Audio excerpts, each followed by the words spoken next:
माधव जय कुंज बिहारी जय राधा माधव जय कुंज बिहारी जय गोपी जन वल्लभ गिरिवरधारी जय गोपी जन वल्लभ गिरिवरधारी यशोधनन्दन व्रज जनरञ्जन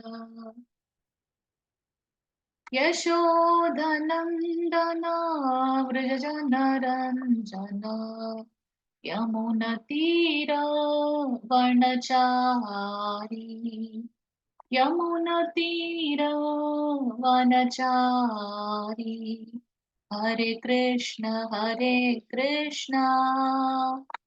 कृष्ण कृष्ण हरे हरे हरे राम राम राम हरे हरे हरे कृष्ण कृष्ण कृष्ण हरे हरे हरे राम राम राम हरे हरे हरे कृष्ण कृष्ण कृष्ण हरे हरे हरे राम राम राम हरे हरे हरे कृष्णा 18 நாட்களில் பகவத்கீதை கிளாஸ்ல இன்னைக்கு வந்திருக்கக்கூடிய அனைத்து பக்தர்களையும் ஸ்ரீ ஸ்ரீ ராதா கோவிந்தா இஸ்கான் மேங்களூர் சார்பாக வருக வருக என்று வரவேற்கிறோம்.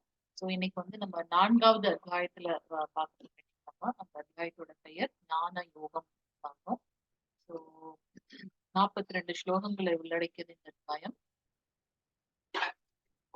ஓம் நமோ பகவதே வாசுதேவாய ஓம் நமோ பகவதே வாசுதேவாய ஓம் நமோ பகவதே வாசுதேவாய ஓம் அஜ்ஞானதிமிராந்தஸ்ய ஞானாஞ்சனशलाकया चक्षुरुन्मीलितं येन तस्मै श्रीगुरवे नमः श्रीचैतन्यमनोभीष्टं स्थापितं येन भूतले वयं रूपकथामह्यं तथादि स्वपदान्तिकम् वन्देऽहं श्रीगुरो श्रीयुतपदकमलं श्रीगुरुं वैष्णवां च श्रीरूपं साग्रजातं सहगण रघुनाथान्वितं तं सजीवं साद्वैतं सावधूतं परिजनसहितं श्रीकृष्णचैतन्यदेवं श्रीराधाकृष्णपादान् सहगण ललिता श्रीविशाखान्वितां च हे कृष्णा करुणा सिन्धु दीनबन्धु जगत्पदे गोपेश गोपिका कान्त राधाकान्त नमस्तुते तप्त काञ्चन गौराङ्गी राधे वृन्दावनेश्वरी वृषभानुसुते देवी प्रणमामि हरिप्रिये वाञ्छकल्पतरुभ्यश्च कृपा सिन्धुभ्यैव च पतितानां पावनेभ्यो वैष्णवेभ्यो नमो नमः नमो महावदन्याय कृष्णप्रेमप्रदायते कृष्णाय कृष्णचैतन्य नाम्ने गौरे त्विषे नमः नमो ब्रह्मण्यदेवाय को ब्रह्मणहिताय च जगद्धिताय कृष्णाय गोविन्दाय नमो नमः गुरवे गौरचन्द्राय राधिकायै ततालये कृष्णाय कृष्णभक्ताय तद्भक्ताय नमो नमः नमो विष्णुपदाय कृष्णप्रस्थाय भूतले श्रीमति भक्ति वेदांत स्वामी निति नामिनी नमस्ते सरस्वती देवी गौरवाणी प्रचारिणी निर्विशेष शून्यवादी पाश्चात्यदेशधारिणी जय श्री कृष्ण चैतन्य प्रभु नित्यानंद श्री अद्वैत गदाधर श्रीवासादि गौरभक्तवृंद हरे कृष्णा कृष्ण कृष्ण हरे हरे हरे राम राम राम हरे हरे. ஹரே கிருஷ்ணா. பக்தர்களுக்கும் நமஸ்காரம். நேத்து நம்ம 3வது அத்தியாயம் பார்த்தோம். அந்த அத்தியாயத்தோட பெயர் யார் சொல்றீங்க? 3வது அத்தியாயத்தோட பெயர். ஹரே கிருஷ்ணா.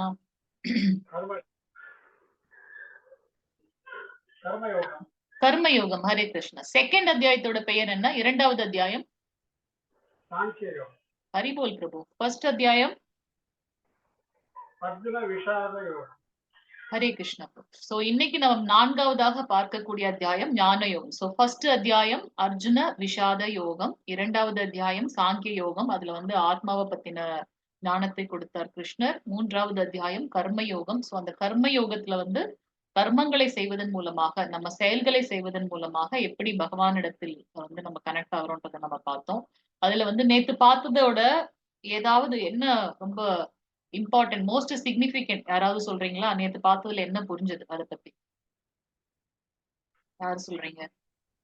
நேத்து நம்ம பார்த்ததுல ஓகே இது இது புரிஞ்சிருக்கு அப்படின்ட்டு ஏதாவது உங்களோட புரிதல் யாராவது ஷேர் பண்ணுங்க. நேத்து பார்த்த அத்தியாயம் கர்மம், கர்ம காண்டம், கர்ம யோகம். பலனை பார்க்காமல் நாம வந்து பகவானுக்கு அர்ப்பணம் செய்து ஒரு காரியத்தை செய்யணும். ஹரே கிருஷ்ணா பிரபு. தேங்க்யூ பிரபு. சோ அர்ஜுனன் வந்து கேட்கிறார், செயலை துறப்பது செயலை செய்வது ரெண்டையும் ஒரே மாதிரி சொல்றீங்க, எனக்கு ரொம்ப கன்ஃபியூஸ்டா இருக்குன்னு. அதுக்கு கிருஷ்ணர் சொல்றார், செயலை துறத்துனா கடமையை செய்யாம விட்டுறது கிடையாது, கடமையை பற்று இல்லாமல் செய்வதுதான் வந்து அந்த துறவு அப்படின்றத வந்து பார்த்தோம். அது மட்டும் இல்லாம நேற்று நம்ம பார்த்தோம் அந்த 5 புலன்களை எப்படி பகவானுடைய சேவையில நிலைநிறுத்துறது அப்படின்னு.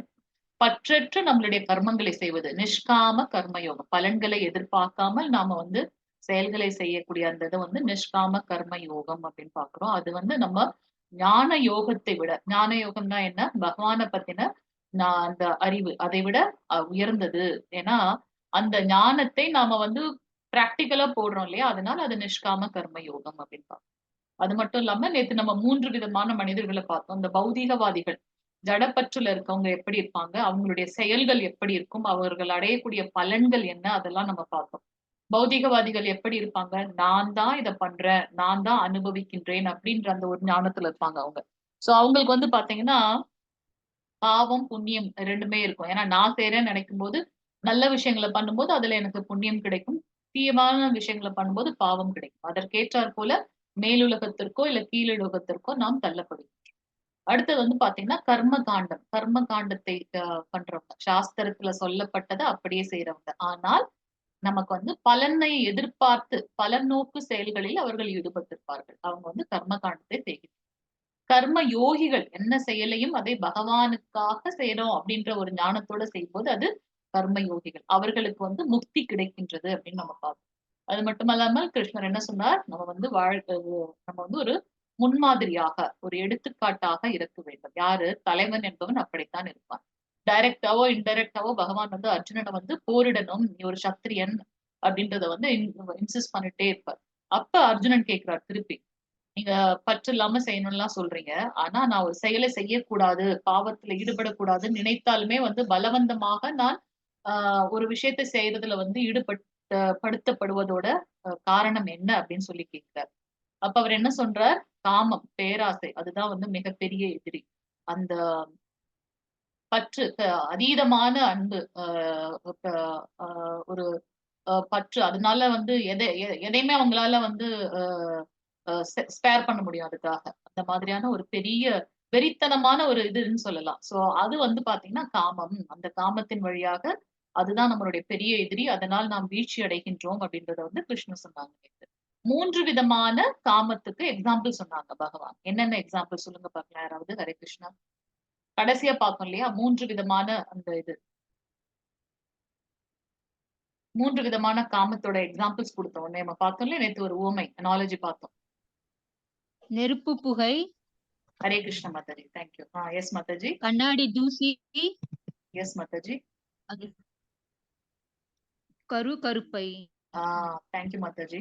சோ அந்த நெருப்புல இருக்கக்கூடிய புகை, நெருப்பு வரும்போது ஆட்டோமேட்டிக்கா அந்த புகை காணாம போயிடும். நல்ல பற்றி எரிந்து வரும்போது.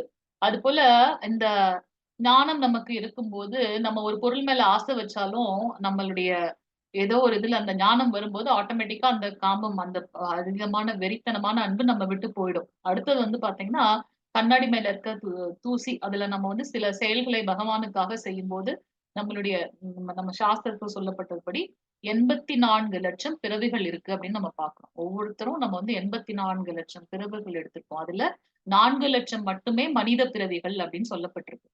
சோ, நம்ம எத்தனையோ ஜென்மங்கள்ல செய்த அந்த அ அந்த பாவங்கள் எல்லாம் வந்து அப்படியே படிந்திருக்கு. அத வந்து ஈஸியா வந்து நம்மளால இது பண்ண முடியாது. அதுக்கு தான் வந்து கிருஷ்ணர் சொல்றாரு. என்னுடைய பக்தன் வந்து மிகவும் அரிதானவன். கோடான கோடி கணக்கோர்ல யாராச்சும் ஒருத்தருக்கு தான் பக்தி பண்ணணும்னே தோணும்.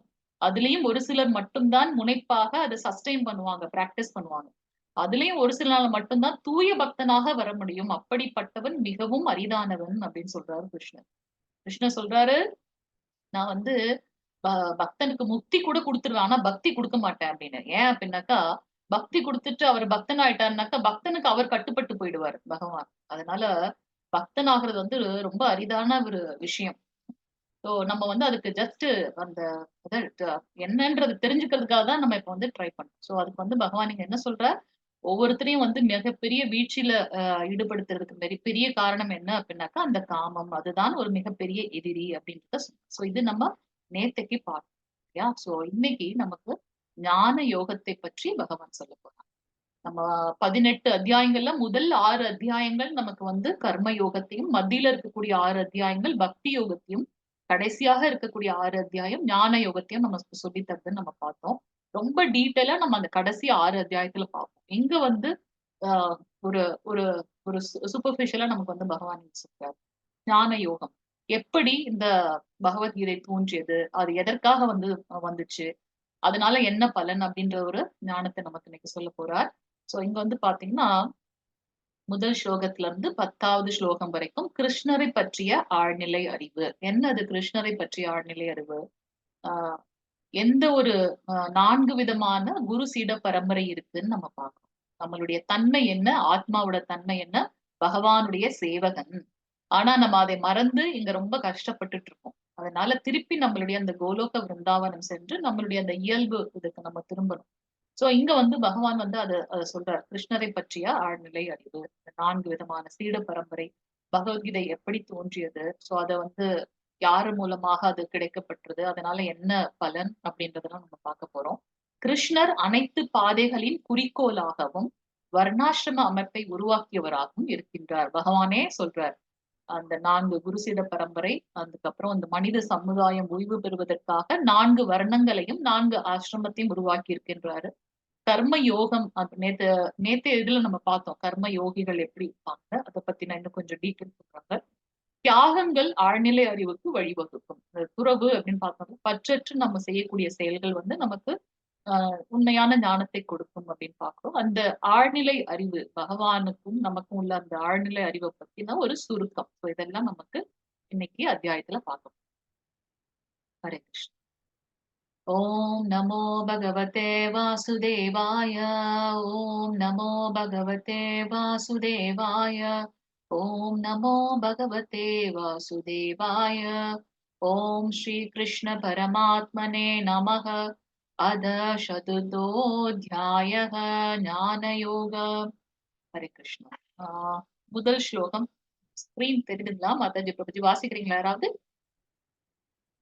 हरे कृष्ण माताजी। ஹரே கிருஷ்ண பிரபு. श्री भगवानुवाच इमं विवस्वते योगवान् अहम् अव्ययम् विवस्वान् मनवे प्राह मनुनिष्वागवे अब्रवीत्।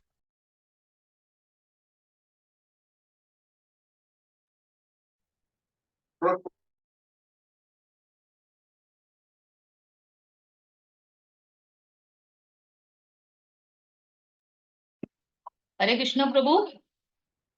சோ புருஷோத்தமரான முழுமுதற் கடவுள் ஸ்ரீ கிருஷ்ணர் கூறினார், அழிவற்ற இந்த யோக விஞ்ஞானத்தை நான் சூரிய தேவனான விவஸ்வானுக்கு உபதேசித்தேன். விவஸ்வான் மனித குல தந்தையான மனுவுக்கும் மனு இஷ்வாகு மன்னனுக்கும் இதனை முறையே உபதேசித்தனர் அப்படின்றத வந்து இங்க சொல்றார் கிருஷ்ணர். ஸ்ரீ பகவான் வாச்ச, எதற்காக கிருஷ்ணருக்கு வந்து பகவான் அப்படின்னு நம்ம சொல்லியிருக்கோம் அப்படின்றத பார்த்தோம் முதல் இதுலயே. ஏன்னா 2வது அத்தியாயத்துல நம்ம பார்த்தோம் இல்லையா? அதுல அப்பதான் அவர் வந்து ஃபர்ஸ்ட் பேசுறாங்க கிருஷ்ணர். சோ இங்க கிருஷ்ணர் என்ன சொல்றாங்க அப்படின்னாக்கா, ஆத்மாவை பற்றின ஞானம் அப்படின்றது, ஆத்மாவை பற்றி தெரிந்து கொள்வது ஞானம்.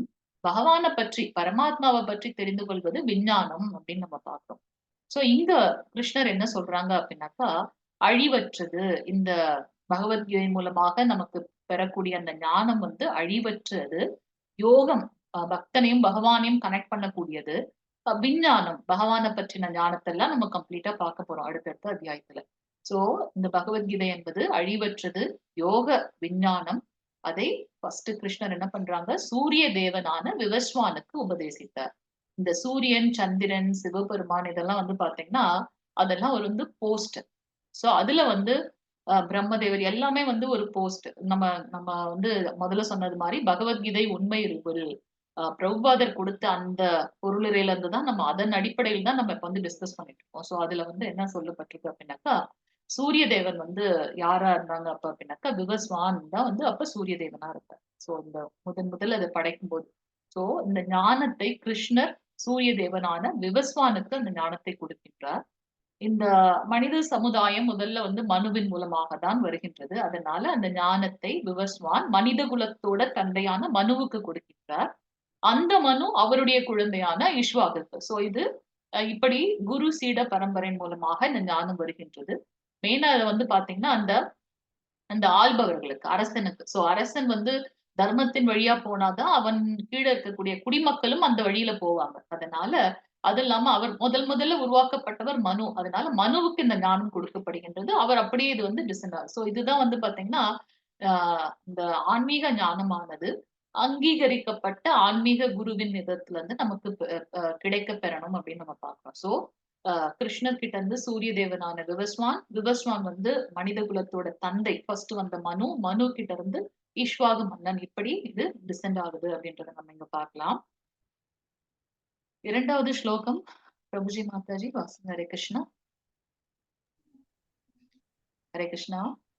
एवं एवं परंपरा प्राप्तम् इमं राजर्षयो विदु सकाले नेह महता योगो नष्ट परन्तप.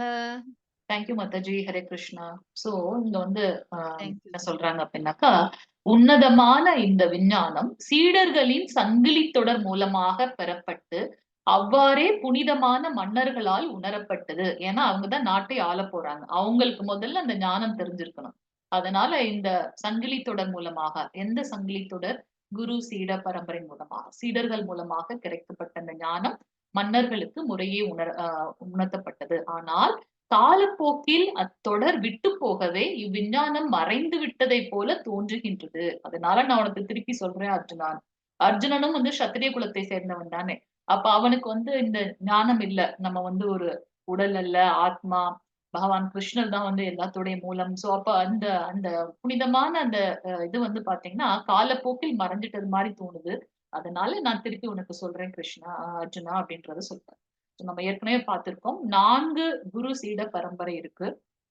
பகவான் கிருஷ்ணர், சாட்சாத் பகவான் கிருஷ்ணர் கிட்ட இருந்து ஞானத்தை பிரம்மதேவர் கிடைக்க பிரம்மதேவர் நாரத முனிவர் மூலமாக அப்படி டிசெண்ட் ஆனதுதான் வந்து பாத்தீங்கன்னா பிரம்ம கௌடிய மத்வாச்சாரிய பரம்பரை அப்படின்னு நம்ம சொல்றோம். சோ இங்க இந்த இந்த இந்த பிலாசபிய முன்னெடுத்து சென்றவர் யார் அப்படின்னு பாத்தீங்கன்னா மத்வாச்சாரியர். சோ இது வந்து பாத்தீங்கன்னா பகவான் கிருஷ்ணரிடத்திலிருந்து பிரம்மதேவர் அப்படியே அது டிசெண்ட் ஆகி வருது. அந்த பரம்பரையில முன்னெடுத்து சென்றவர் மத்வாச்சாரியர். சோ இந்த பரம்பரைக்கு பேரு பிரம்ம கௌடிய மத்வாச்சாரிய பரம்பரைன்னு சொல்றோம். அதுல வந்தவர் தான் ஸ்ரீல பிரபுபாதர். அவர் மூலமாக அவருடைய ஆன்மீக குரு வந்து பாத்தீங்கன்னா பக்தி சித்தாந்த ஸ்ரீல சரஸ்வதி சுவாமிகள், சித்தாந்த சரஸ்வதி சுவாமிகள்.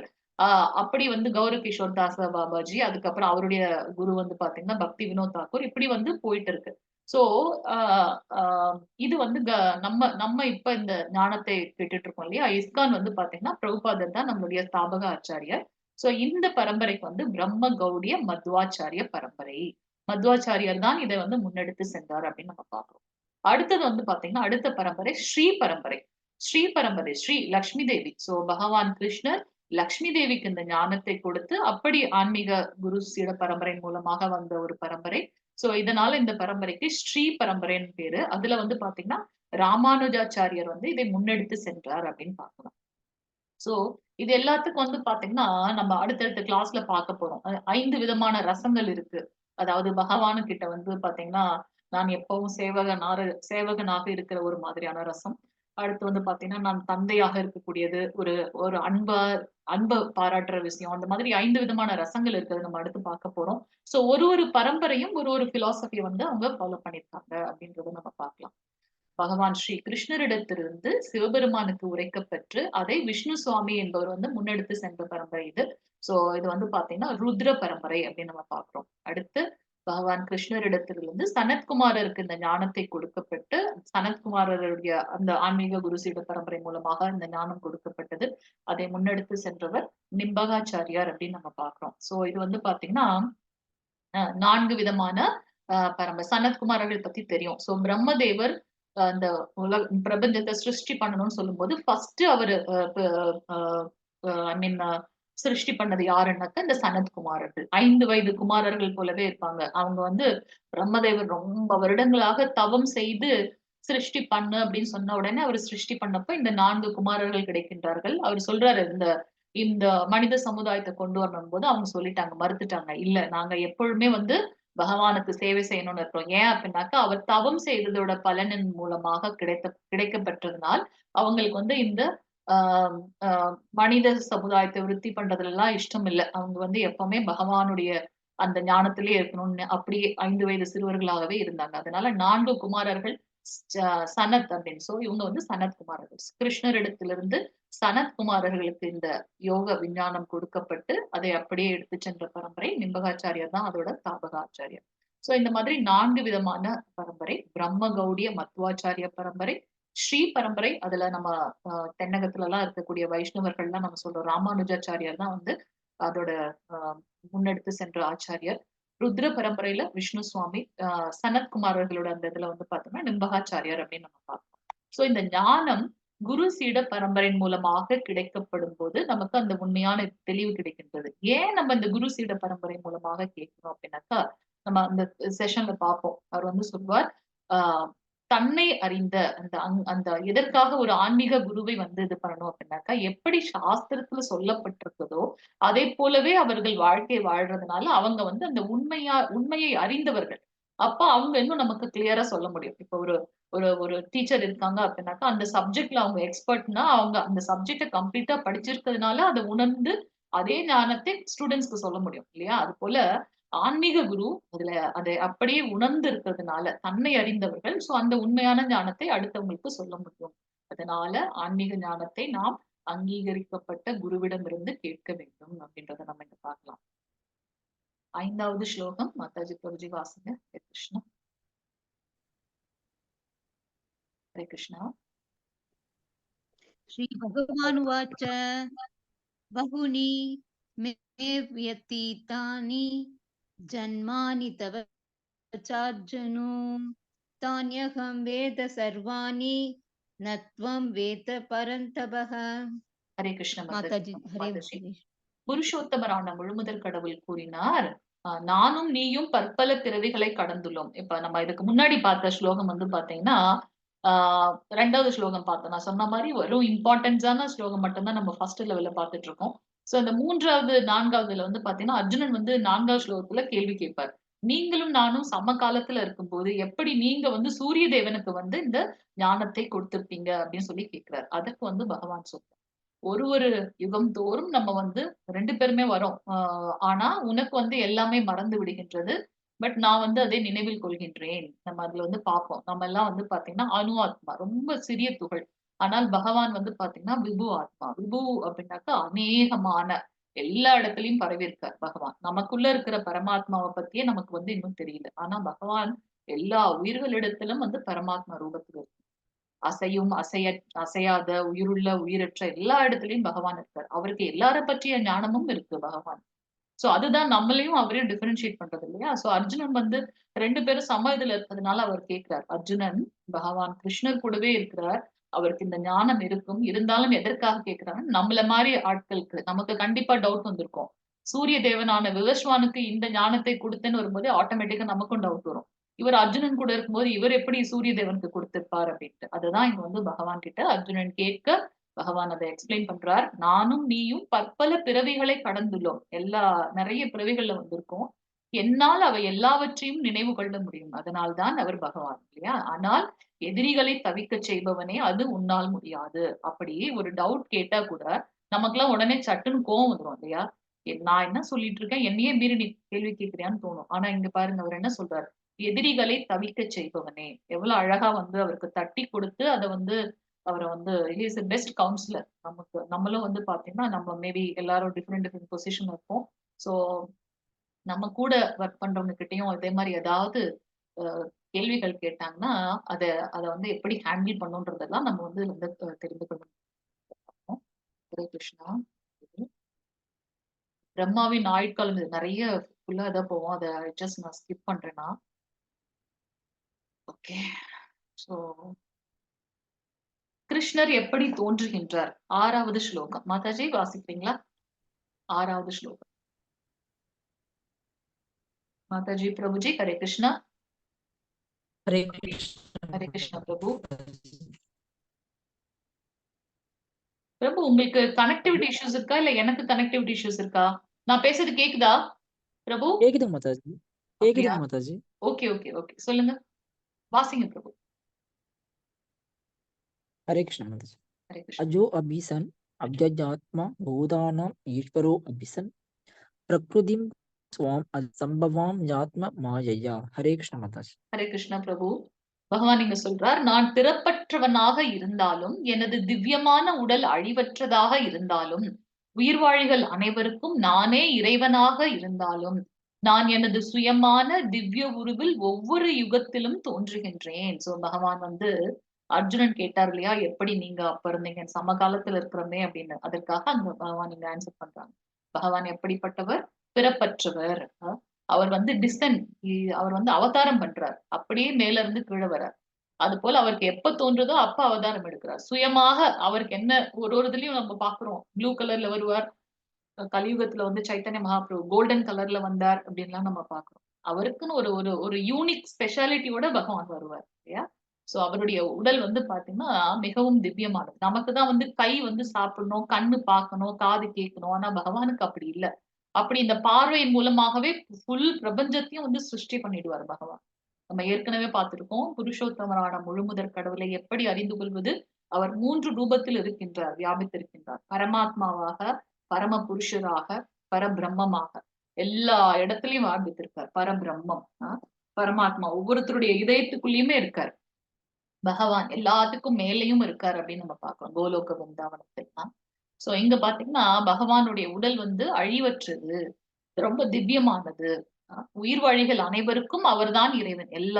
ஏன் அப்படின்னா அவர்கிட்ட இருந்து தான் நம்ம வந்திருக்கோம் இல்லையா? சோ நம்ம பார்க்கிறோம் பிரம்மதேவர் தான் சிருஷ்டி பண்றார். அப்ப பிரம்மதேவரை யாரு இது பண்ணது அப்படின்னு பாத்தீங்கன்னா விஷ்ணு பரமாத்மா. அவரை யாரு இது பண்ணதுன்னு பாத்தீங்கன்னா பகவான் கிருஷ்ணன் கிட்ட இருந்து நம்ம பார்க்கிறோம். சோ உயிர் வாழிகள் அனைத்திற்கும் யாரு? பகவானே கிருஷ்ணரே வந்து இறைவனாக இருந்தாலும் நான் எனது திவ்யமான சுய உருவில் ஒவ்வொரு யுகத்திலும் தோன்றுகின்றேன். நமக்கு வந்து பாத்தீங்கன்னா திவ்ய யுகம் அப்படின்னாக்கா 4 யுகங்களை கொண்டது ஒரு திவ்ய யுகம்னு பார்க்கிறோம். சோ முதல்ல வந்து பாத்தீங்கன்னா சத்திய யுகம், திரேதா யுகம், துவாபர யுகம், கலியுகம். சத்தியயுகத்துல வந்து பாத்தீங்கன்னா எல்லாருக்கும் நிறைய ஆயுட்காலம் இருந்துச்சு. ரொம்ப லைஃப் ஸ்பேன் இருக்கிறதுனால அவங்க என்ன பண்ணாங்க, அந்த யுகத்தோட தர்மம் என்ன? பகவானை நினைத்து தவம் செய்வது அப்படின்றத நம்ம பார்த்தோம் சத்தியயுகத்துல. திரேதா யுகத்துல என்ன பண்ணுவாங்க அப்படின்னாக்கா, நிறைய யக்ஞங்கள் பண்ணுவாங்க. நிறைய செல்வங்கள் இருந்தது அவங்க கிட்ட. யக்ஞங்கள் பண்ணுவாங்க, யாகங்கள் பண்ணுவாங்க. அதோட பலனை வந்து பகவானுக்கு. எல்லா யாகத்தோட பலனும் யாருக்கு கடைசியா நம்ம அர்ப்பணம் பண்றோம்? விஷ்ணு பகவானுக்கு பண்றோம். அடுத்தது வந்து பாத்தீங்கன்னா துவாபர யுகம். துவாபர யுகத்துல கோவில் வழிபாடு வந்து அதிகமாக இருந்தது அப்படின்றத நம்ம பார்க்கலாம். சோ அங்க வந்து பாத்தீங்கன்னா அகைன் மந்திரங்களை அழகா உச்சாடனம் செய்து அவர்கள் வந்து பகவான வந்து இது பண்ணாங்க. ஆனா கலியுகத்துல இது எதுவுமே பாசிபிள் கிடையாது. இந்த average life span of the human being பாத்தீங்கன்னா டே பை டே குறைஞ்சிட்டே வருது. அதுல வந்து நம்மளுக்கு இருக்கிற அந்த 70 வருஷத்துக்குள்ள நம்ம என்னென்னலாம் நம்ம இது பண்ண முடியும்? கஷ்டம். நம்மளால தவம் பண்ண முடியாது. நெறைய பேர் வந்து பாத்தீங்கன்னா, ஒரு மீல்க்கே வந்து கஷ்டப்பட்டுட்டு இருக்காங்க. அப்ப அவங்களால எப்படி செல்வத்துக்கு எங்க போவாங்க? நெறைய யாகங்கள் செய்றதுக்கு. ஆ கரெக்ட்டான அந்த மந்திரங்களை உச்சாடனம் செய்றது எப்படி முடியுது? எத்தனை கோவில்கள்ல வந்து நமக்கு வந்து வழிபாடுகள் வந்து தடைப்பட்டிருக்கு. சோ இதெல்லாமே கலியுகத்துக்கு உண்டான தர்மம் அல்ல. அது ரொம்ப கடினம். அதற்காக தான் பகவானே சொல்லியிருக்கார். ஹரே நாமம் மட்டும் தான் வந்து பாத்தீங்கன்னா, கலியுகத்துக்கு உண்டான தர்மம். சோ பகவானுடைய நாமங்களை சொல்வது. ஹரே கிருஷ்ண கிருஷ்ண கிருஷ்ண ஹரே ஹரே. ஹரே ராம ராம ராம ஹரே ஹரே. சோ பகவானுக்கும் அவருடைய நாமத்திற்கும் எந்த டிஃபரன்ஸும் இல்ல அப்படின்றதே பகவான் சொல்றார். சோ திரௌபதி வந்து கிருஷ்ணான்னு கூப்பிட்ட அந்த ஒரு நிமிடத்தில் வந்து பாத்தீங்கன்னா, அவங்களுக்கு அந்த சமயத்துல என்ன தேவைப்பட்டது அது கிடைக்கப்பெற்றது. எப்படி அப்ப கிருஷ்ணருக்கும், கிருஷ்ணருடைய அந்த நாமத்திற்கும் எந்த டிஃபரன்ஸும் இல்ல அப்படின்றத வந்து நம்ம இங்க பார்க்கிறோம். சோ இங்க வந்து பகவான் என்ன சொல்றார்? நானே அவர் யாரு வந்து இத சொல்ல முடியும்? இப்ப ஒரு நம்மளுடைய பிரசிடென்ட் இருக்காங்க அப்படின்னாக்கா, அவங்க பிரசிடென்ட் அதனால அவங்க வந்து தைரியமா சொல்லிக்கலாம். நான் பிரசிடென்ட் அப்படின்னு. பொய்யா யாரும் அங்க இது பண்ண முடியாது. சோ இங்க பகவான் உண்மையாலுமே அவர்தான் வந்து எல்லாவற்றிற்கும் இறைவன். அதனால அவரே சொல்றார். சோ எல்லா உயிர்வாழிகளுக்கும் நானே இறைவன் இருந்தாலும், எனது சுயமான திவ்ய உருவில் ஒவ்வொரு யுகத்திலும் நான் தோன்றுகின்றேன் அப்படின்னு நம்ம பார்க்கிறோம். சோ இங்க வந்து பார்த்தீங்கன்னா, ஃபர்ஸ்ட் பகவான் வந்து அந்த 4 கை ரூபத்தில் தான் வருகின்றார். அத பார்த்த உடனே தேவகி அம்மாவுக்கு வந்து மயக்கம் வந்துருச்சு. என்ன இது குழந்தை வந்து இப்படி 4 கை ரூபத்துல விஷ்ணு பகவான் மாதிரி வந்திருக்கேன்ட்டு. அடுத்து வந்து பார்த்தீங்கன்னா, உடனே அம்மா பயப்படுறாளேன்னு சொல்லிட்டு பகவான் பார்த்தீங்கன்னா, அந்த குழந்தையான ரூபத்துல வந்திருக்காரு. அதுவும் எப்படி வந்திருக்காரு? தலையில வந்து பார்த்தீங்கன்னா, அந்த மயில் இறகு, இடுப்புல வந்து ஒட்டியாணம், அதுக்கப்புறம் கையில அந்த அந்த அ அ ஆபரணங்கள் அதெல்லாம் போட்டுட்டு, அழகா அந்த 33 பல்லுகளும் தெரியிற மாரி சிரிச்சுட்டே வந்தாராம் பகவான். அத பார்த்த உடனே, ஆஹா! இது வந்து கம்சன் ஏற்கனவே வந்து குழந்தைங்கள கொல்லணும்னு இருக்கானே! இப்படி வந்திருக்கே கிருஷ்ணான்ன உடனே, அம்மா சொல்லிட்டான்னு சொல்லிட்டு உடனே அந்த பல்லெல்லாம் எடுத்து போட்டுட்டு அப்படியே குழந்தை மாரியே ஆயிட்டாராம். ராமபெருமான் வந்து பார்த்தீங்கன்னா, அ தந்தையோட அந்த வார்த்தைக்கு கட்டுப்பட்டார். எப்ப அந்த 14 வயதுல. ஆனா இங்க வந்து பார்த்தீங்கன்னா, குழந்தை கிருஷ்ணர் பொறந்த உடனே அம்மா பேச்சு கேட்டுடுது அப்படின்றத மாரி நம்ம பார்க்கிறோம். சோ இங்க வந்து பார்த்தீங்கன்னா, பகவான் வந்து எப்படி தோன்றுகின்றார் அப்படின்றத சொல்றார். கிருஷ்ணர் எப்போதெல்லாம் தோன்றுகின்றார் அப்படின்றத நம்ம பார்க்கிறோம். வாசிக்கிறீங்களா? மாதாஜி பிரபுஜி. ஹரே கிருஷ்ணா.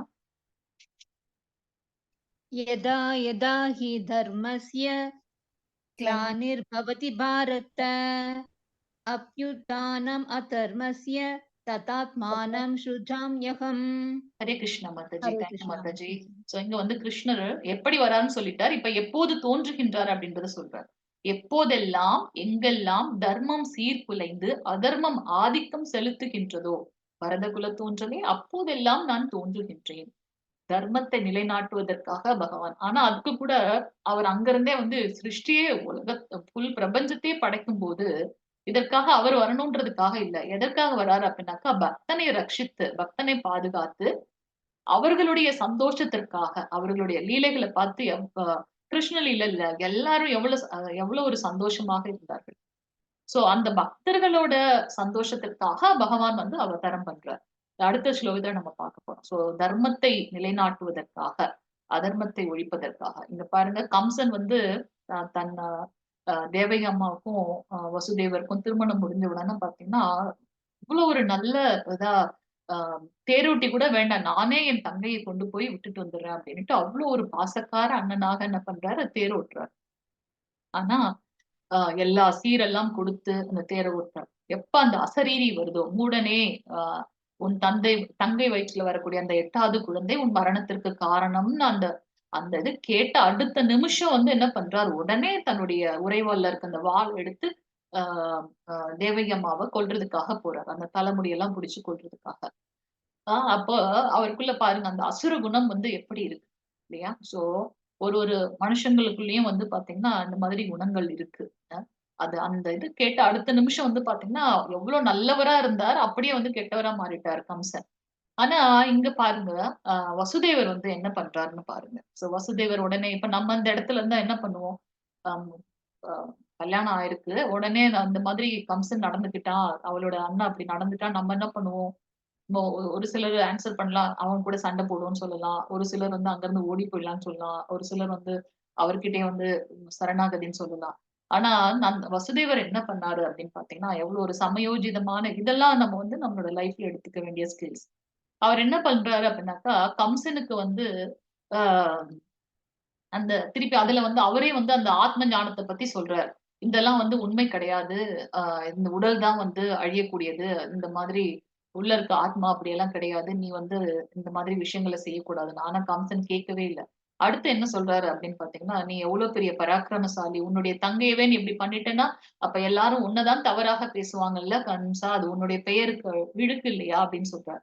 ஆ அப்பவும் வந்து கம்சனுக்கு வந்து இரங்கல. உடனே அவர் சொல்றாரு, "உனக்கு அவளுக்கு வயிற்றுல வரக்கூடிய குழந்தையின் மூலமாக தானே உனக்கு பிரச்சனை. ஆனா தங்கையின் மூலமாக பிரச்சனை இல்லைல்ல. நான் உனக்கு அந்த குழந்தைகளை கொண்டு வந்து குடுத்துடுறேன். தங்கையின் மூலமாக பிரச்சனை இல்ல. நீ அவள விட்டுடு" அப்படின்னு. ஏன்னா, தன் மனைவிய வந்து அவர் காப்பாற்றணும் இல்லையா? இப்ப வேற எந்த விஷயம் சொன்னாலும் அங்க ஈடுபடாது. கண்டிப்பா கம்சன் ஏதாவது பண்ணிடுவான். இருக்கிறது அவனோட கோட்டை. அப்ப அங்கிருந்து தப்பிக்கணும் அப்படின்னாக்கா, எவ்வளவு ஒரு சமயோஜிதமாக அவர் வந்து ஆன்ஸர் பண்ணியிருப்பார். "உன் தங்கையின் மூலமாக உனக்கு மரணம் இல்ல. அந்த அசரீரி வந்து ஏதோ சொல்லிட்டு போகுது. ஆனா அந்த குழந்தை தானே, நான் உனக்கு எல்லா குழந்தையும் கொண்டு வந்து குடுத்துடுறேன்." உடனே கம்சன் விட்டுட்டான். ஏன் அப்படின்னாக்கா, வசுதேவர் அந்த வாக்கின் செல்வந்தர். என்ன சொல்றாரோ அதுபடி நடப்பார். அதனால இவன் கண்டிப்பா குழந்தைய கொண்டு வந்து குடுத்துருவான் அப்படின்னு சொல்லிட்டு என்ன பண்றாரு? விட்டுடுறாரு. ஆ. அதுக்கப்புறம் அவங்கள போகவும் சொல்லிடுறாரு. ஆனா, இதுல நடுவுல நாரத முனிவர் வந்து தான் வந்து பாத்தீங்கன்னா, பகவான் கிருஷ்ணர் துரிதமாக ஆ இந்த உலகத்திற்கு வரணும் அப்படின்றதுக்காக அவர் என்ன பண்றார், கம்சன வந்து நெறைய அந்த மசாலாலாம் போட்டுட்டு போயிடுறார். "நீ வந்து இப்படி விட்டுடாத. அந்த வந்து வந்து பாத்தீங்கன்னா, இந்த அசரீரி சொல்றது வந்து உண்மையாக இருக்கலாம். எப்படி வேணா வந்துடலாம். அதனால நீ அவங்க 2 பேரையும் உன்னுடைய கண்காணிப்புல வைக்கணும்" அப்படின்னு சொன்னதுனால தான் அவர் வந்து சிறைச்சாலையில போடுறாரு இவங்க 2 பேரையும். இல்லையா? சோ இங்க வந்து பாத்தீங்கன்னா, கிருஷ்ணர் என்ன சொல்றார், எப்போதெல்லாம் தர்மம் அ வீழ்த்தப்படுகின்றதோ, அப்ப நான் அவதாரம் பண்றேன்னு சொல்றார். அடுத்த ஸ்லோகம் 8வது ஸ்லோகம் மாதாஜி வாசிங்க மாதாஜி.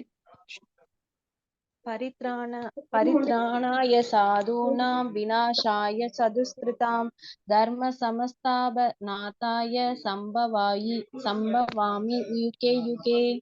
ஹரே கிருஷ்ண மாதாஜி. தேங்க்யூ மாதாஜி. பக்தர்களை காத்து, துஷ்டர்களை அழித்து, தர்மத்தின் கொள்கைகளை மீண்டும் நிலைநிறுத்துவதற்காக நானே யுகந்தோறும் தோன்றுகின்றேன். நம்ம என்ன அவதாரம் வேணா எடுத்துக்கலாம். வராக அவதாரம், நரசிம்ம தேவருடைய அவதாரம். நரசிம்ம தேவருடைய அவதாரத்துல நரசிம்ம அவதாரத்துல என்ன ஆச்சு? பக்தன் சொல்லிட்டான், அதுக்காக அந்த தூண்ல இருந்து வர்றாரு. எவ்ளோ பெரிய ஒரு விஷயம் பாருங்க. பகவான் அவன் சொல்றாரு, ஹிரண்யகசிபு சொல்றான், "எங்க இருக்கான் உன்னுடைய ஹரி?" அப்படின்போது உடனே அவர் சொல்றாரு, "என் பகவான் தூணிலும் இருப்பார், துரும்பிலும் இருப்பார்ன்னோனே அவருக்கு கோவம் வருது. "எங்க இந்த தூண்ல இருக்காரா பாரு" அப்படின்னு சொல்லிட்டு அ இது பண்றாரு ஹிரண்யகசிபு. அவ்வளவு பெரிய பகவான் நரசிம்ம தேவர் அவர் என்ன பண்றார்? பக்தன் சொல்லிட்டான்றதுக்காக அந்த தூண்ல இருந்து வெளியில வர்றார் பகவான். இல்லையா? சோ பக்தர்களை காப்பதற்கு மெயினா நம்ம இப்பவே எத்தனையோ விஷயங்கள் தவறுதலான விஷயங்கள் நெறைய நடக்குது இப்ப.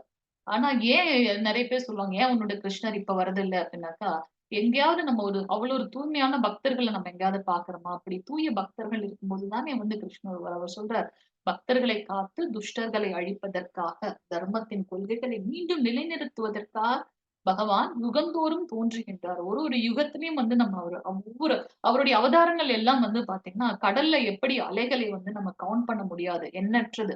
அதுபோல பகவான் கிருஷ்ணருடைய அவதாரமும் வந்து எண்ணிலடங்காதது.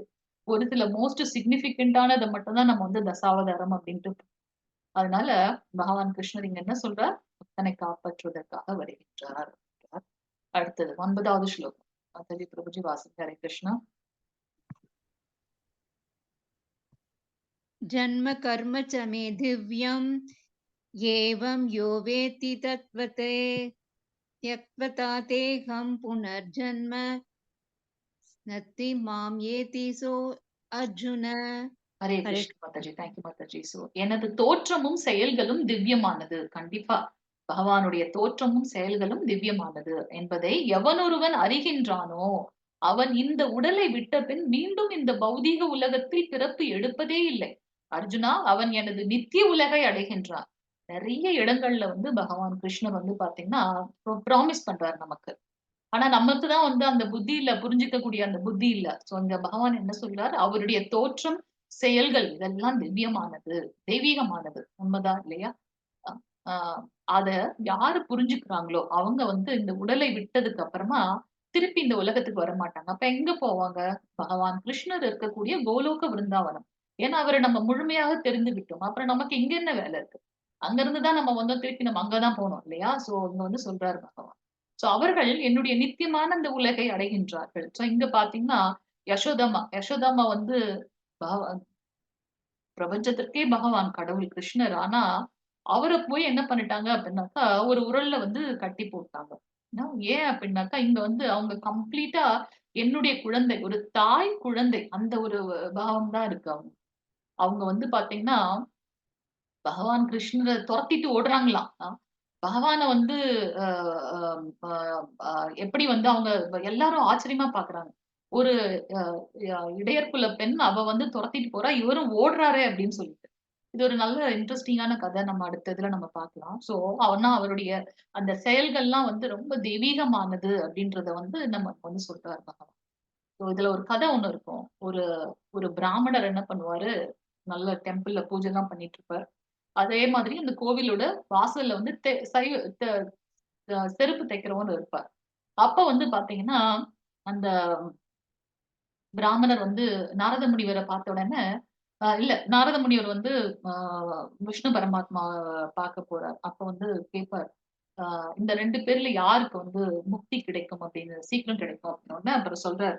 நீயே அந்த ஆன்ஸர் தெரிஞ்சுக்கோ அப்படின்னு சொல்லிட்டு, நீ கீழ போகும்போது அவங்க கேட்பாங்க. அ அ கிருஷ்ணர் என்ன பண்றாருன்னு கேட்பாங்க. அப்ப நீ சொல்லு, ஊசியில வந்து யானைய கோத்துட்டு இருக்கார் அப்படின்னு சொல்லு அப்படின்னு சொல்லி சொல்லி அனுப்புவார் நாரத முனிவர் கிட்ட. இப்ப நாரத முனிவர் வந்து அந்த கோவில் வரும்போது பார்த்தீங்கன்னா, அந்த பிராமணர் வந்து பார்த்தீங்கன்னா, நல்லா அந்த பூஜை இதெல்லாம் பண்ணிட்டு இருப்பார். அப்ப வந்து கேட்பார். அ "அ எங்கருந்து வரீங்க? வைகுண்டத்துல இருந்து வரீங்களா? ஓகே." பகவான் என்ன பண்றாருன்னா, அவருக்கு நாரத முனிவர் சொல்றாரு. அவரு வந்து ஊசியில வந்து யானைய வந்து கோத்துட்டு இருக்காரு. நீங்க மூவுலக சஞ்சாரின்னு எனக்கு தெரியும். அதனால நான் உங்கள வந்து கொஞ்சம் புகழ்ந்து சொன்னா, நீங்க அப்படியே சும்மா அடிச்சு விடுறீங்களே! எப்படி வந்து யாராவது ஊசி நூல்ல அந்த ஊசியோட துவாரத்துல போய் யானைய கோக்க முடியுமா? என்ன சொல்றீங்க? நீங்க போலன்னா போலன்னு சொல்லுங்க. அதே மாரி போனத பார்த்தது மாரியே எப்படி ரிஷி நீங்க இந்த மாரி சொல்றீங்க? அப்படின்னு சொல்லிட்டு கிண்டலா சொல்லி அனுப்பிச்சு விட்டுருவாரு. அப்ப நாரத முனிவருக்கு வந்து தோணும். ஆமா, அவர் சொன்னதுல வந்து ஒரு ட்விஸ்ட் தான் இருக்குன்னு. வெளியில வரார். அந்த செருப்பு தைக்கிறவர் இருப்பாரு. அவர்கிட்ட போம்போது அவர் கேட்கிறார். நான் என்ன பண்ணிட்டு இருக்காரு அப்படின்னு. அப்ப அவர் சொல்லுவாரு. இந்த மாரி ஊசி துவாரத்துல யானைய கோத்துன்னு இருக்காருன்னோனே அவர் சொல்லுவாரு. அப்படியே ஆனந்த கூத்தாடுறாரு அந்த செருப்பு தைக்கிறவன். கண்கள்லாம் தண்ணி வருது. சந்தோஷமா சொல்றாரு. பகவான் வந்து பாத்தீங்கன்னா, ஒரு எவ்ளோ பெரிய ஆலமரம். ஆனா அத வந்து ஒரு குட்டியோண்டு விதையில வச்சுட்டாரு பாத்தீங்களா? அவருக்கு அ சாத்தியம் இல்லாதது எதுன்னு ஏதாவது ஒண்ணு இருக்கா என்ன? அவருடைய லீலைகள் வந்து ரொம்ப திவ்யமானது, தெய்வீகமானது அப்படின்னு சொல்லிட்டு சந்தோஷத்துல கூத்தாடுறார். அப்பதான் புரிந்தது நாரத முனிவருக்கு. சோ நம்மள வந்து இந்த சாஸ்திரங்களை படித்துவிட்டு, அந்த எல்லா செயல்கள்லாம் நம்ம வந்து கரெக்ட்டா பண்றோம். அதாவது இந்த கர்ம காண்டவாதிகள் எப்படி இருப்பாங்கன்னு நம்ம நேத்து பார்த்தோம் இல்லையா? அந்த விஷயங்கள்லாம் பண்றது மட்டுமல்ல, அதையும் தாண்டி இருக்கக்கூடியது வந்து பக்தி. இந்த செருப்பு தைப்பவருக்கு வந்து இந்த ஞானம் எல்லாம் இல்ல. ஆனா அவர் மேல பற்று மட்டும் தான் இருந்தது பகவான் மேல. சோ அப்ப அவருக்கு புரிந்தது. சோ அததான் இங்க வந்து சொல்றாங்க. ஒவ்வொரு பகவானுடைய எல்லா தோற்றமும், செயல்களும் திவ்யமானதுன்னு எவன் ஒருவன் உணர்ந்து கொள்கின்றானோ, அவன் இந்த உடலை விட்ட பிறகு இந்த உலகத்திற்கு வருவதே இல்லை. நித்தியமான என்னுடைய உலகத்துக்கு வந்துவிடு. நம்ம அதுக்கு தான் ட்ரை பண்றோம். அது என்ன அவர பத்தின விஷயங்கள் என்னன்னு தெரிஞ்சுக்கிறதுக்காக நம்ம ட்ரை பண்றோம். சோ இது வந்து பார்த்தீங்கன்னா, ஆ பகவான் வந்து ஒரு எக்ஸ்பிளைன் சொல்றாங்க இங்க. இங்க வந்து பார்த்தீங்கன்னா, நம்மளுடைய ஒவ்வொரு ஒவ்வொருத்தருக்கும் 2 விதமான உடல்கள் இருக்கு. ஒண்ணு ஸ்தூல உடல், இன்னொன்னு வந்து சூக்ஷ்ம உடல். ஸ்தூல உடல் நமக்கும் பகவானுக்கும் இருக்கிற டிஃபரன்ஸ் நம்ம இங்க பார்க்கிறோம். ஆல்ரெடி பார்த்துட்டோம்.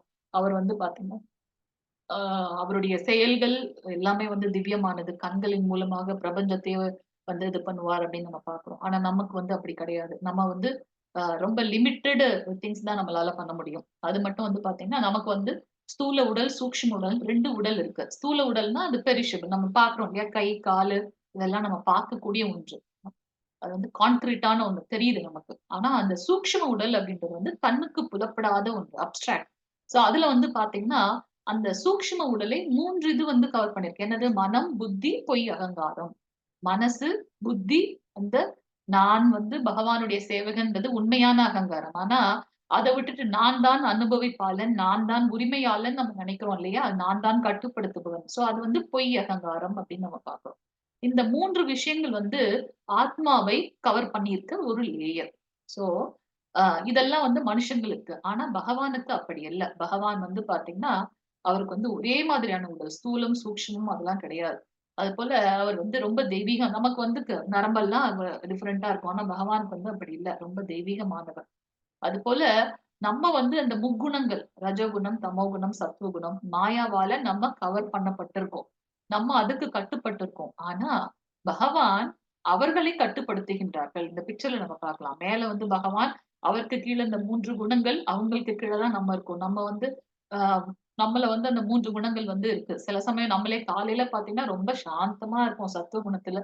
டே ஆக ஆக ஆஃபீஸ் போக வேலை செய்ய செய்ய பார்த்தீங்கன்னா, அந்த ரஜோகுணம் ஆஃபீஸ்ல இருக்க டென்ஷன் அப்படியே ஈவினிங் வரும்போது பார்த்தீங்கன்னா, டல்லா ஆயிடும். தமோ குணத்துல போயிடும். சோ ஒவ்வொரு மனிதர்களுக்குள்ளயும் இந்த 3 குணங்கள் இருக்கு. சோ இந்த 3 குணங்கள்ல வந்து நம்ம பீடிக்கப்பட்டிருக்கோம். ஆனால் பகவான் அப்படி அல்ல. அதையெல்லாம் கட்டுப்படுத்துவர் பகவான் கிருஷ்ணன் பார்க்கிறோம். சோ இந்த மாதிரி அவர் ரொம்ப வலிமையானவர். ஆனா நம்ம அப்படி கிடையாது அப்படின்றதெல்லாம் நம்ம பார்க்கிறோம். கிருஷ்ணரின் வடிவம் வந்து மிகவும் திவ்யமானது. எட்டர்னலான ஒன்று. ஆனா நமக்கு வந்து தற்காலிகமான ஒன்று. 10 வருஷத்துக்கு முன்னாடி நம்ம எப்படி இருந்தோமோ, அத இப்ப நம்ம பார்க்க முடியல. அடுத்த 10 வருஷம் இன்னும் நெறைய சேஞ்சஸ் நம்ம உடம்புல இருக்கும். ஆனா அப்படி பகவான் கிட்ட இல்ல. ஆ அவர் போர் புரியிற போதும் பார்த்தீங்கன்னா, இளமையாகவே இருக்கின்றார் அப்படின்றத தான் நம்ம பார்க்கணும். எங்கேயுமே கிருஷ்ணர் வந்து வயசானவர் அப்படின்னு நம்மளால பார்க்கவே முடியல. சோ இது வந்து பார்த்தீங்கன்னா, நமக்கும் பகவானுக்கும் உள்ள வித்தியாசங்கள்ல ஒரு சில ஒன்று அப்படின்னு நம்ம பார்க்கலாம்.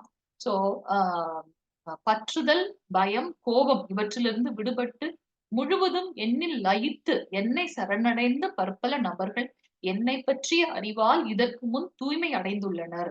இவ்வாறாக அவர்கள் எல்லோரும் என் மீது திவ்யமான அன்புடையவர்களாக ஆகின்றனர் அப்படின்றத நம்ம பார்க்கணும். சோ பகவான் மேல பற்று அவர சாரி நம்மளுடைய அன்பு வந்து அவர் மேல இருக்கணும். ஆனா நம்ம அந்த முக்குணங்களின் மூலமாக நமக்கு வந்து பார்த்தீங்கன்னா, பக்தனோட இது நம்ம அடுத்து அடுத்த வரப்போற இதுல பார்க்க போறோம். சோ நமக்கு வந்து பற்றுதல் இருக்காது, பயம் இருக்காது, கோபம் இருக்காது. அப்படி இருந்துச்சு அப்படின்னாக்கா, நம்ம இந்த 3 குணத்துல மாட்டிட்டு இருக்கோம்னு சோ நம்ம ஆன்மீகத்துல முன்னேறும்போது பார்த்தீங்கன்னா, கொஞ்சம் கொஞ்சமா அந்த ஆசை, சின்ன சின்ன அந்த ஆசையெல்லாம் ஜட ரீதியான ஆசையெல்லாம் விட்டு போயிடும் நம்மள. அதுபோல யாருக்கும் நம்ம பயப்பட மாட்டோம். ஏன்னா, நமக்கு தான் அந்த ஞானம் இருக்கு இல்லையா? நம்ம படிக்கிறோம். இது உடல் அழியக்கூடியது. ஆத்மா உள்ளார இருக்கக்கூடியது. எல்லார்கிட்டயும் ஆத்மாவும் இருக்கு, பரமாத்மாவும் இருக்கு. சோ நம்ம யாருக்காக பயப்படணும்? பாஸ் ஓகே நம்மளுடைய கடமைய நம்ம ஒழுங்கா செஞ்சோம்னா, எதுக்கு அவருக்காக பயப்படணும்? அதுபோல அந்த கோபம். ஏன்னா, எப்படி நம்ம கோவிலுக்கு போனா ஏன் நம்ம பயபத்திரமா நடந்துக்கிறோம்? ரொம்ப மரியாதை செலுத்துறோம். ஏன்னா, அங்க சாக்ஷாத் பகவான் இறைவன் இருக்கின்றார். அவர் தான் எல்லார்கிட்டயும் வந்து பரமாத்மா ரூபத்துல இருக்கார் அப்படின்ற ஞானம் நமக்கு வரும்போது, மற்றவர்கள் மேல கோபமே வராது. நம்ம யாரு அடுத்தவங்க மேல கோவப்படுறதுக்கு? அவருக்குள்ளேயும் வந்து பகவான் இருக்கார். அப்ப அவங்க மேல கோவப்படும்போது பார்த்தீங்கன்னா, நம்ம கடவுளையே வந்து அவர் மேலே கோவப்படுறோம்ன்ற மாரி தான ஒரு இது இருக்கு. சோ இதுவரைக்கும் நம்மளுடைய இந்த பகவத்கீதை கிளாஸ் வர்றதுக்கு முன்னாடி வரைக்கும் நம்ம வேற மாரி இருப்போம். ஆனா எப்ப படிக்க ஆரம்பிக்கிறோமோ, அந்த ஞானத்தை வளர்த்துக் கொள்கின்றோமோ, அப்ப நமக்கு இந்த பற்றுதல், பயம், கோபம் அது நம்மள விட்டு கொஞ்சம் கொஞ்சமா போயிடும் ஆக்சுவலா.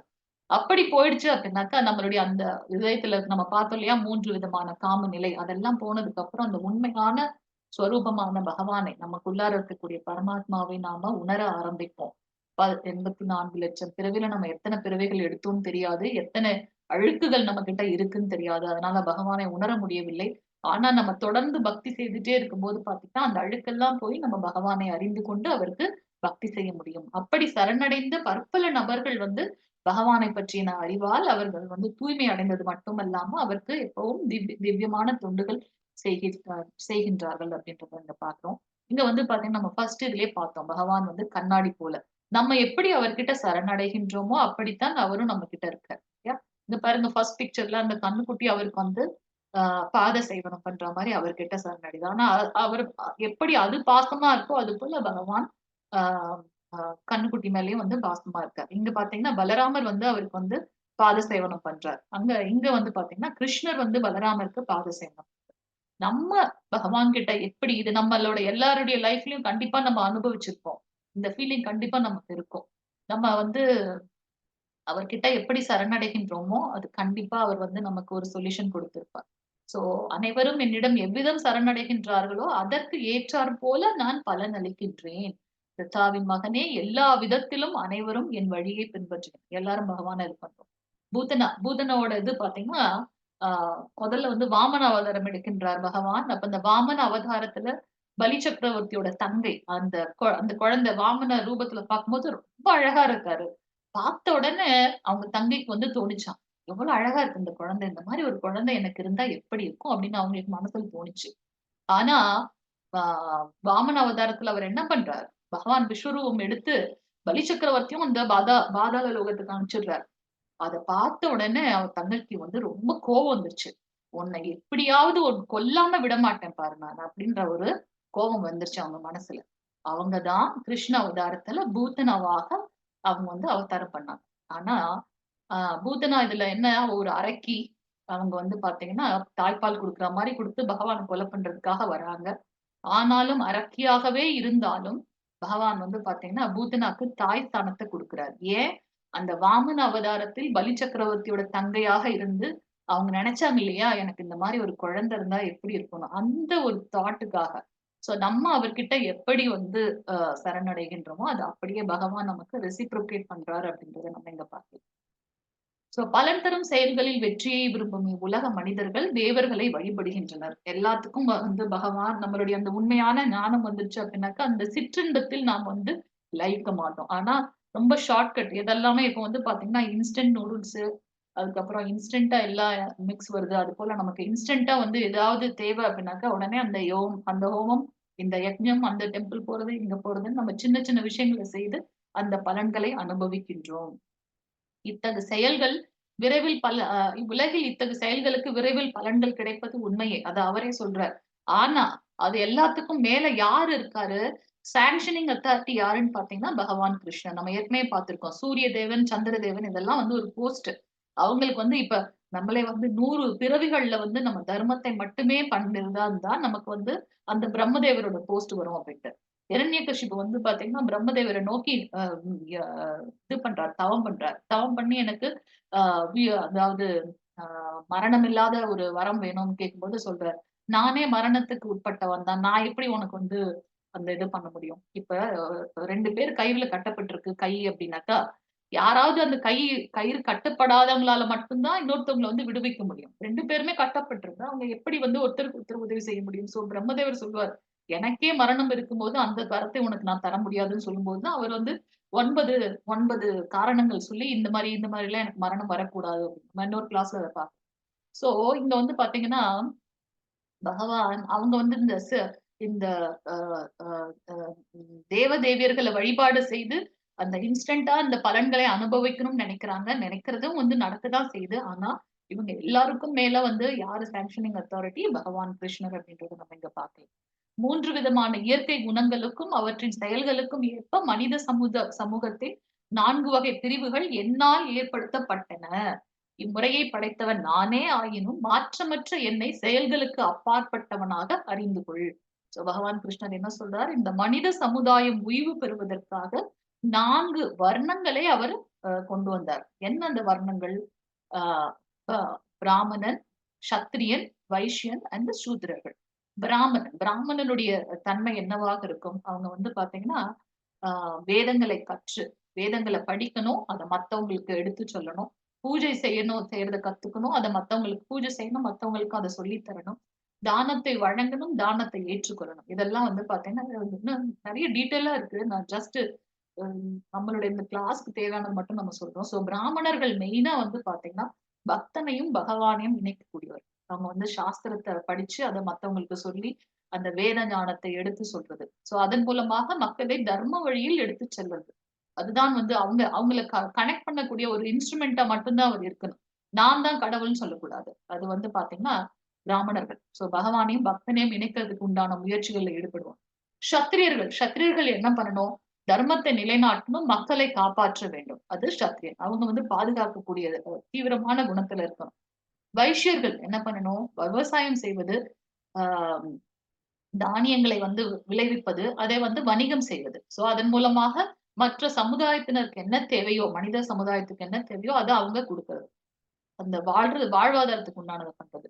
சூத்திரர்கள் என்ன பண்ணணும்? மற்ற வர்ணத்தவர்களுக்கு வந்து ஹெல்ப் பண்ணுவது, உதவி செய்வது.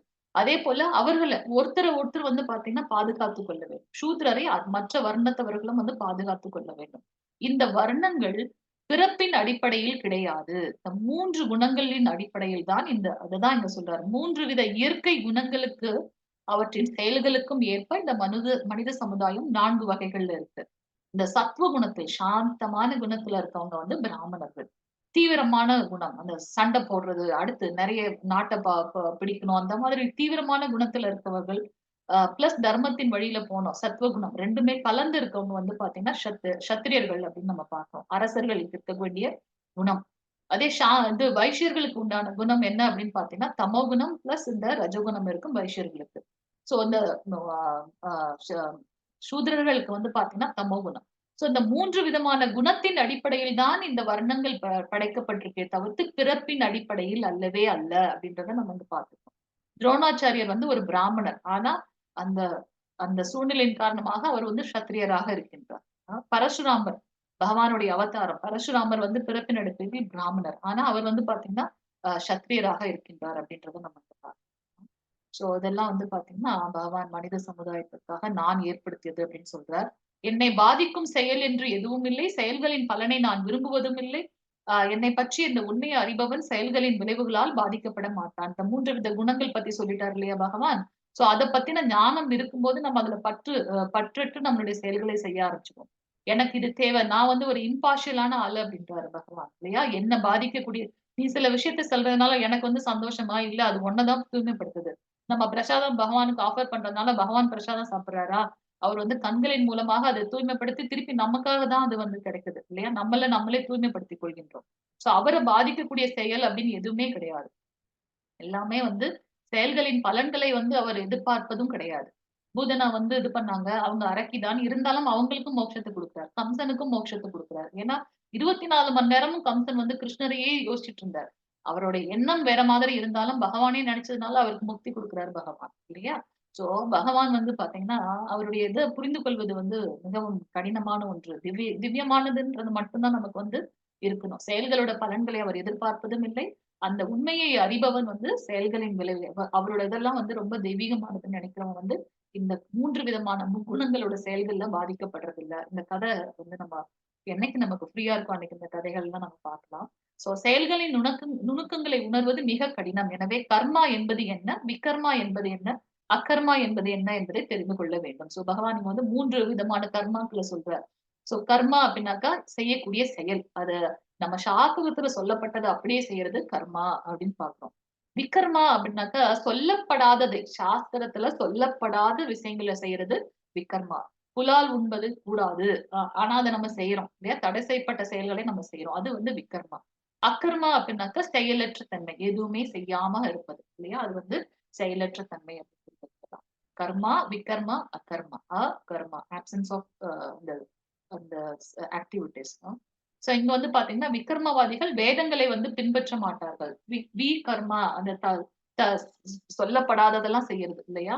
அப்படி அவங்க செய்யறதுனால கீழான பிறப்புகளுக்கு இப்ப நான் ஒரு அந்த புலால் சாப்பிடுறதுனால அதோட பலன் நான் என்ன பண்ணலாம்? அடுத்த பிறவியில எனக்கு வந்து மனித இதை விட தாழ்மையான ஒரு பிறவி கிடைக்கும். சோ எடுத்த பிறவியோட நோக்கம் எனக்கு தெரியல இல்லையா? எதற்காக இந்த பிறவி வந்திருக்கோம்? நான் என்ன பண்ணணும்? அந்த ஞானம் இல்லாததுனால நான் வந்து தாழ்மையான மனித இதுக்கும் தாழ்மையான ஒரு இதா போறேன். கர்மவாதிகள். கர்மவாதிகள் வந்து சாஸ்திரத்துல சொல்லப்பட்டதை வந்து செய்யறாங்க. அதனால அவர்களுக்கு கர்ம பலன்களை அங்க இருக்கிறதுனால அவங்க வந்து ஸ்வர்கலோகத்தை அடைய முடியும். எந்த லோகம் போனாலும் நம்மளுடைய அந்த அக்கவுண்ட் முடிஞ்சதுக்கு அப்புறம் திருப்பி இந்த மத்திய உலகம் பூலோகத்துக்கு வந்து திருப்பி ஏல இருந்து ஸ்டார்ட் பண்ண வேண்டியதுதான். சோ கர்மவாதிகள் வந்து சாஸ்திரத்துல சொல்லப்பட்டதை செய்து புண்ணியங்களை சேகரித்து அவர்கள் சொர்க்கலோகம் போறாங்க அப்படின்னு பார்க்கலாம். ஞானிகள் வந்து பாத்தீங்கன்னா அவங்க வந்து ஆத்ம தத்துவத்தை அறிந்தவர்கள். நான் இந்த உடல் அல்ல ஆத்மா அப்படின்ற ஞானம் இருக்கிறதுனால உலகின் விளைவு மற்றும் மறுபிறப்பின் பொருள்களை அறிந்தவர்கள். அதனால பக்தி சேவையை மட்டுமே செய்வார்கள் அப்படின்னு நம்ம பார்க்கலாம். அவங்கதான் அகர்மவாதிகள். செயலை வந்து பற்றற்று செய்வார்கள். அதுதான் வந்து பாத்தீங்கன்னா அகர்மவாதிகள் அப்படின்னு பார்க்கலாம். சோ இங்க வந்து பாத்தீங்கன்னா கர்மாவில் அகர்மாவையும் அகர்மாவில் கர்மாவையும் காண்பவனே மனிதரில் அறிவுடையோன். எல்லாவித செயல்களில் அவர்கள் ஈடுபட்டிருந்தாலும் அவன் உன்னத நிலையில் நிலை பெற்றுள்ளான். அது எப்படி கர்மாவில் அகர்மா அகர்மாவில் கர்மா? கர்மா செயல்களை செய்யறது. ஆனா அகர்மா எப்படி பற்றற்று இருப்பது. நம்மளுடைய நம்மளுடைய கோபிகள் வந்து பாத்தீங்கன்னா எல்லாரும் அவங்கவங்களுடைய செயலை பண்ணிட்டே தான் இருப்பாங்க. அந்த தயிர் எடுக்கிறது, நெய் எடுக்கிறது, வெண்ணெய் எடுக்கிறது எல்லாமே. ஆனா அதை செய்யும் போது முதல்ல இது பண்ணும்போது இது ஃப்ரெஷ்ஷா இருக்கு, இது கிருஷ்ணனுக்காக அப்படின்னு ஒவ்வொருத்தரும் நினைக்கிறதுனாலதான் பகவான் கிருஷ்ணர். ஆனா அதை என்ன பண்ணுவாங்க, அந்த லீலை அதை என்ஜாய் பண்றதுக்காக அங்க மறைச்சு வச்சிருப்பாங்க. அப்போ இவங்க கூப்பிட்டாங்கன்றதுக்காகவே கிருஷ்ணர் அங்க போய் அந்த வெண்ணெயை திருடுவார். ஏன்னா அவங்க மறைச்சு வச்சிருக்காங்க. சோ கர்மா, அவர்களுடைய கர்மா, அவங்களுடைய செயல்கள்ல வந்து பாத்தீங்கன்னா பற்றற்று இருப்பார்கள் அகர்மவாதி. அகர்மவாதில் கர்மா அப்படின்னு பாத்தீங்கன்னா நாரத முனிவர். நாரத முனிவர் வந்து ஒரு யோகி, ஞானி. அவர் வந்து பாத்தீங்கன்னா பகவானுடைய நாமத்தை தவிர்த்து வேற எதுவுமே செய்யல. சோ அதன் மூலமாக பகவானுடைய நாமத்தை நாராயணா நாராயணான்னு சொல்லிட்டு 3 உலகத்துக்கும் அவர் செஞ்சாரு, மூவுலகம் செஞ்சார். சோ அதுல அவர் என்ன செய்கின்றார் அப்படின்னாக்கா பகவானுடைய நாமத்தை எல்லா இடத்துலயும் பரப்புகின்றார். அகர்மாவில் கர்மாவை காண்பவனே மனிதரில் அறிவுடையோன் அப்படின்னு சொல்றார்.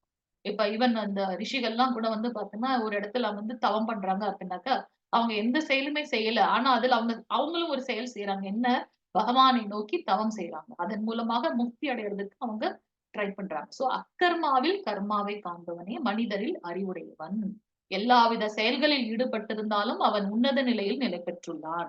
சோ அவங்க வந்து ஃபைனலா அவர் என்ன சொல்றாரு அப்படின்னாக்கா உன்னுடைய கடமையை பற்றற்று செய்யணும் அப்படின்றதான் வந்து பகவான் இங்க இன்சிஸ்ட் பண்றாங்க. சோ ஆன்மீக குருவை எப்படி வந்து அதை நம்ம 2 மினிட்ஸ்ல நான் முடிச்சிடுறேன். சோ இங்க வந்து பாத்தீங்கன்னா எப்படி நம்மளுடைய கடமையை செய்யறது அப்படின்றத சொல்றோம். ஆன்மீக குருவை அணுகி உண்மையை அறிய முயற்சி செய். அடக்கத்துடன் அவரிடம் கேள்விகள் கேட்டு அவருக்கு தொண்டு செய். உண்மையை கண்டவர்களான தன்னுணர்வு பெற்ற ஆத்மாக்கள் உனக்கு ஞானத்தை அளிக்க முடியும். சாக்ஷாத் பகவான் அவரே என்ன பண்றார்? 63 ஆய கலைகளையும் 63 நாளே கத்துக்கிட்டார்.